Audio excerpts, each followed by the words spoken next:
Good morning. We have some breaking news to start off the top of the show, and we're going to throw it over to our Reid, who is live on the scene. That's right. Crews are working to get someone out of a truck after a tree and power line fell on it.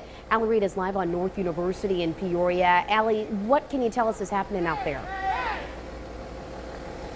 Yeah, Shelby and Mark, well, right now you're taking a live look at that 25-year-old woman who was stuck inside her truck after it was tangled in wires and a tree fallen down on North University. Now, like I mentioned, she was able to successfully get out of her car. We had Ameren here on scene, as well as the Peoria Fire Department, who were here getting her safely out of that car. I'm going to take a step aside, though, and I want you to take a look at what the scene actually looks like. You can see that truck has been surrounded by wires and tree along North University and West Pershur. Now, she got the call, or her mother got the call around 7:40 this morning. She rushed over here when she heard the news. Now, obviously, this is a traffic alert for you this morning, and as we were making our way over here, it was bumper-to-bumper traffic along War Memorial. So, you know, as you're getting to work this morning, be mindful of that, as a big strip of North University is currently closed down.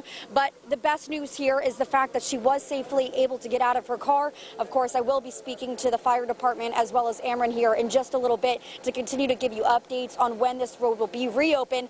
But for now, live here in Peoria, Reid, sending it back to you in studio. All right. Thank you, Allie. And thankfully, everyone is okay in this situation.